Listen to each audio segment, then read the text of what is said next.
அன்பான சகோதர சகோதரிகளே, தேவ பிள்ளைகளே, கிறிஸ்துவின் மனவாட்டிகளே, உங்கள் அனைவருக்கும் நம்ம ஆண்டவராய் இயேசு கிறிஸ்துவுடைய கிருபையும் சமாதானமும் நம்மை என்று உண்டாயிருப்பதாக ஆமென். இந்த நாளிலும் பரிசுத்த ஆவியை வெளிப்படுத்துகிற சத்தியத்திற்காக நன்றி செலுத்துவோம். இந்த நாளில் மணவாளன் கிறிஸ்து என்றால் மணவாட்டி, இது ஒரு கொஸ்டின் மார்க்.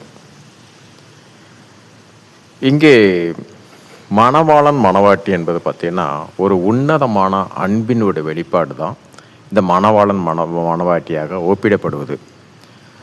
இந்த அன்பின் வெளிப்பாடு பார்த்தீங்கன்னா, முதலாவது தேவன் சிருஷ்டித்தார், அவருக்கு உள்ளாக இருந்த தேவனாகிய கர்த்தர் உண்டாக்கினார், உருவாக்கினார் சொல்ல. இங்கே பார்த்தீங்கன்னா தேவன் சிருஷ்டித்த தேவன் சகலத்தையும் வார்த்தையாகிய கிறிஸ்து, அதாவது தேவனாகிய கர்த்தர் மூலியமாக அவருக்கென்றே உண்டாக்கப்பட்டது, அவரை கொண்டே உண்டாக்கப்பட்டது. இப்போ அந்த இருவருக்குள்ளாக ஒரு உன்னதமான அன்பு, இந்த அன்பை பிரிக்க முடியாது.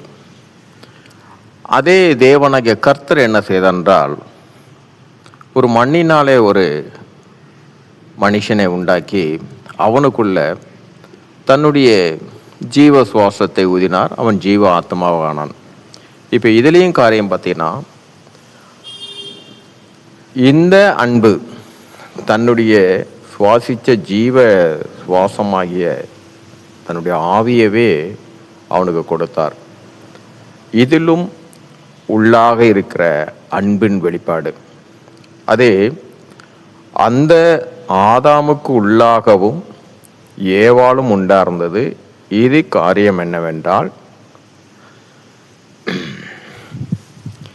ஜீவனை கொடுத்தவர் மூலம் ஜீவனின் அதிபதியை நாம் பற்றி கொள்ளும்படியாக.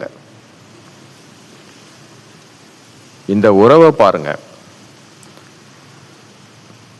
தேவன் தம்முடைய குமாரனை வெளிப்படுத்தினார், குமாரன் தேவனை பற்றி கொள்ளும்படியாக, சகலமும் அவரை சார்ந்து கொள்ளும்படியாகவே.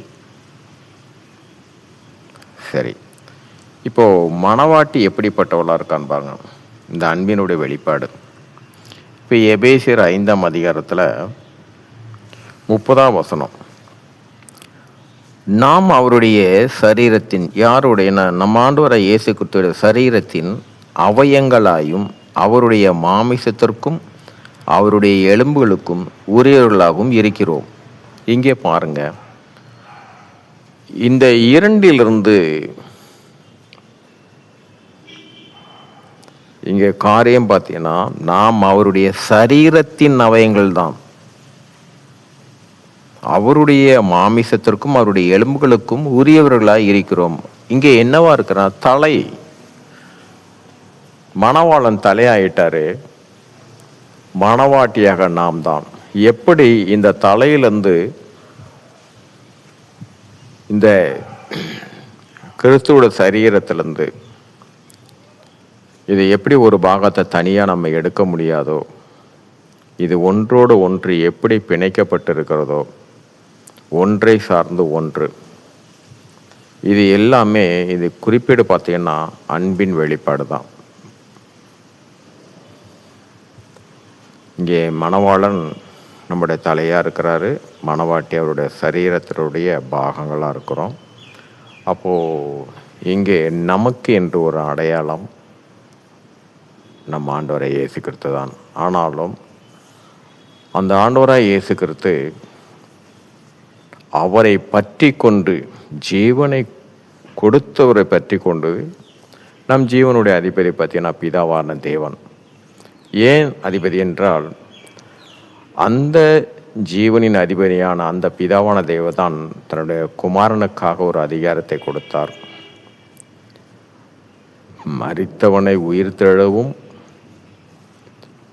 உயிர்த்து எழுந்தவனை நித்திய ஜீவனையும் கொடுக்கக்கூடிய அதிகாரத்தை அந்த ஜீவனின் அதிபதியான பிதாவான தேவன் தன்னுடைய குமாரனுக்கு கொடுத்தார்.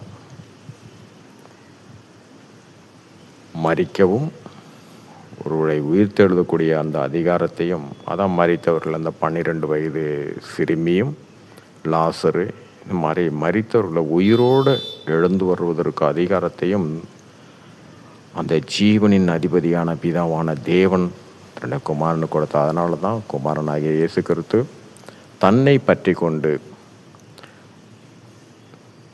நம்முடைய பிதாவாகிய தேவனை அவரை பற்றி கொள்ளும்படியாக, அவரை சார்ந்திருக்கும்படியாகத்தான். இங்கே இது எதற்காக அந்த விளக்கம் என்றால், என்னிடத்தில் கடந்த வாரம் கேட்டவர்களுடைய காரியம், கிறிஸ்து மணவாளன் என்றால் நான் கிறிஸ்துவை ஏற்றுக்கொண்டதுனால நான் மணவாட்டி ஏறேன், அப்போ என் மனைவி யாராக ஆவாள்? இங்கே கொடுக்க வார்த்தைங்களும், நாம் அவருடைய சரீரத்தின் அவயங்களாயும் நாம் அவருடைய சரீரம், இங்கு ஆண் என்றும் பெண் என்றும் இல்லை. ஏனென்றால் அந்த ஆதாமுக்குள்ளாக தான் ஏவாள் இருந்தால், இங்கு ஆணோ பெண்ணோ ஒரு காரியமும் கிடையாது. பூமியில் ஒரு அடையாளம் மட்டும்தான். ஆனால் பரலோகத்திற்குள்ளாக நம் ஆண்டவரை இயேசு கிறிஸ்து உண்டாக்கின அந்த மனுஷன் மட்டும்தான். சரி, இங்கே